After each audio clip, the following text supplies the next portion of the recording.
TV पर बाबा बिरजू नाथ का प्रवचन चल रहा था। सरला बड़े गौर से बाबा जी की बातें सुन रही थी। भाइयों और बहनों, हम क्या लेके आए थे और क्या लेकर जाएंगे?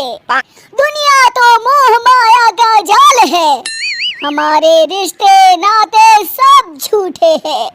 इनके चक्कर से बाहर निकलकर भगवान का ध्यान लगाए, तभी हमारा जीवन सफल होगा। चलिए, आज के लिए इतना ही, कल हम फिर आएंगे। प्रणाम बाबा जी। सरला बाबा बिरजू नाथ की परम भक्त थी। वो हमेशा उनका प्रवचन सुनती थी। एक दिन, सरला, जल्दी से मेरा नाश्ता लगा दो, मुझे देर हो रही है भाई। तभी विनोद देखता है कि सरला अपनी आंखें बंद कर ध्यान की मुद्रा में बैठी है। अरे तुम यहाँ बैठी कौन सा मंत्र पढ़ रही हो? मेरा नाश्ता कहाँ है? सरला अपनी आंखें खोलती है और मुस्कुराकर जवाब देती है, क्रोध मनुष्य का सबसे बड़ा दुश्मन है, उस पर काबू करना सीखिए स्वामी। अरे ये स्वामी कौन है? मेरा नाम तो विवेक है, भूल गई क्या?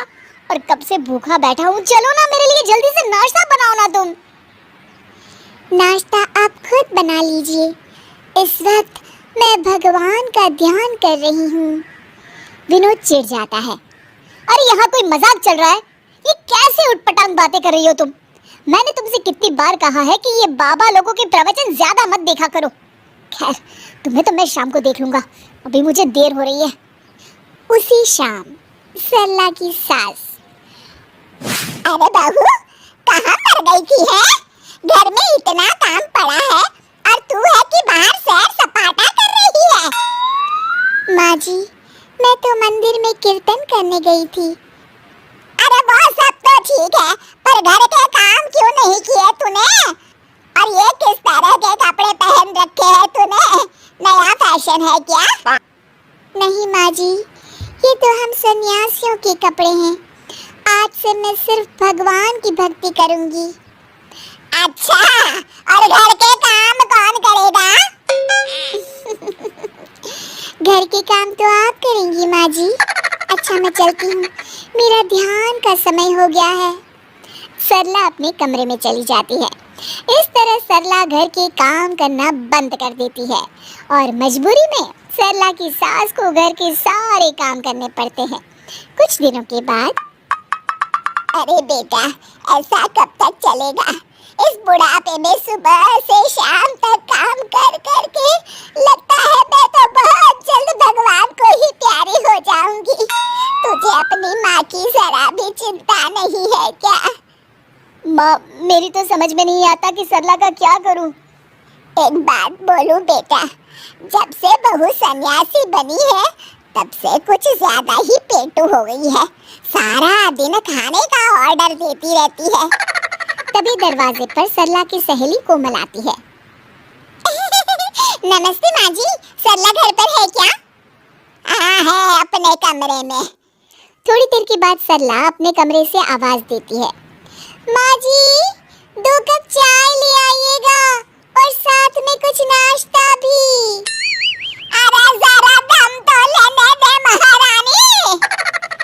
कुछ कहा क्या माँ जी? अरे कुछ नहीं बहू, आती हूँ चाय नाश्ता लेकर अभी। सरला की सास जैसे ही नाश्ता लेकर कमरे की तरफ जाती है कि दोनों के जोर जोर से हंसने की आवाज सुनाई देती है। सरला की सास वहीं रुककर दोनों की बातें सुनने लगती है। मान गए तुझे सरला, आखिर तू शर्त जीत गई।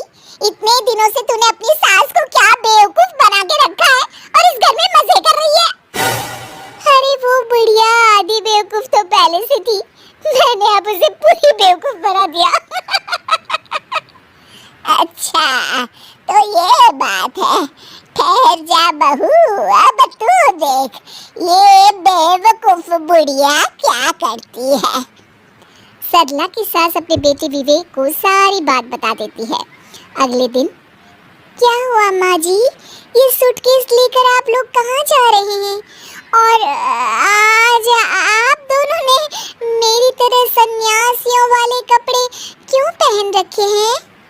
बहू, आज से हम दोनों भी तेरी तरह सन्यासी बन गए हैं। इसीलिए मैंने फैसला किया है कि हम ये घर बेचकर हिमालय चले जाएंगे भगवान की तपस्या करने। हैं? लेकिन माँ जी, आप ये घर कैसे बेच सकती हैं? मेरा मतलब आपके हिमालय जाने के बाद मैं कहाँ रहूंगी?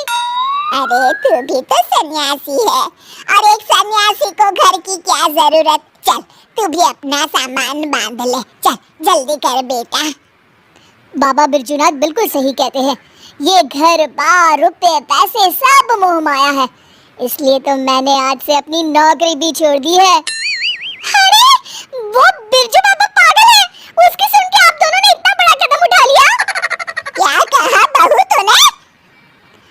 अपने सामने कोई और रास्ता न देख वो सच कबूल कर लेती है। मुझे माफ कर दीजिए माँ जी, मैं आज तक नाटक कर रही थी। अरे तो हम कौन सा सच में सन्यासी बन गए, हम भी तो नाटक कर रहे थे।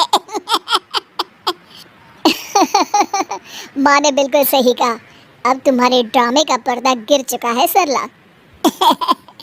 चल बहू चल, जल्दी से झाड़ू उठा और घर की साफ सफाई में लग जा। उसके बाद खाना बनाने की तैयारी भी तो करनी है ना तुझे। हाँ, हाँ जी माँ जी।